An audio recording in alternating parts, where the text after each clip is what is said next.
c'est pas la nationalité française qui va avoir un impact significatif sur les arrivées.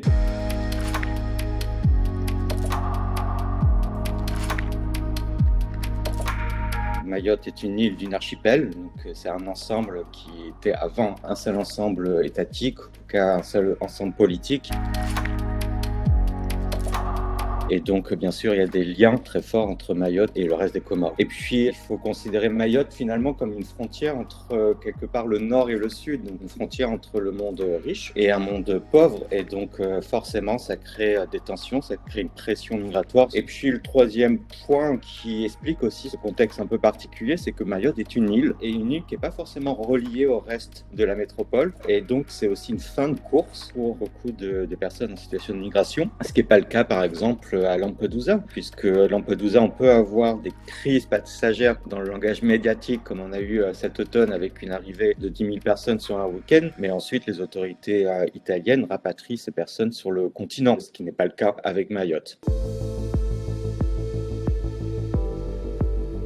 Sous le premier mandat d'Emmanuel Macron, il y a déjà eu des restrictions, en tout cas des dérogations à l'application du droit du sol à Mayotte. Il faut qu'un des deux parents soit en situation régulière depuis au moins 3 mois pour que l'enfant né sur le territoire français, donc sur le territoire de Mayotte, puisse demander la nationalité française à 18 ans. Alors c'est arithmétiquement trop tôt pour voir si ça a eu des conséquences, mais peut-être avant de remettre en cause un droit, une tradition française, ça aurait été bien de peut-être évaluer la précédente modification pour savoir si ça a réellement un impact sur les flux migratoires. Ensuite, penser que les gens viennent uniquement pour que les enfants aient plus tard la nationalité française, je pense que c'est se méprendre sur la réalité des motivations des personnes. C'est pas parce que la personne ne sera pas française qu'elle n'aura pas de droit. On est quand même dans un pays qui est censé être un état de droit. Alors, même si ces droits sont fortement restreints sur l'île de Mayotte par rapport à la métropole, les gens viennent pour avoir une meilleure vie. C'est pas la nationalité française qui va avoir un impact significatif sur les arrivées. Tant qu'il y a ces inégalités de développement entre Mayotte et le reste des Comores, il y aura toujours ce pull factor, je n'ose dire appel d'air, qui va en tout cas pousser des gens à quitter les Comores. Et puis ensuite, la question se pose, quelle va être la situation de ces jeunes? Ils sont nés en France, ils ont vécu toute leur vie en France, ils sont passés par l'école française, on va leur refuser un droit. Quelles vont être les conséquences? Qu'est-ce qu'on va leur proposer à la place? Un titre de séjour, ou on va leur demander de partir, et de partir où pour des gens qui sont nés en France? Je veux dire, les Comores ne sont pas forcément leur pays non plus. On va créer une situation où avec des gens qui vont être dans une situation d'une plus grande précarité administrative, juridique et finalement sociale.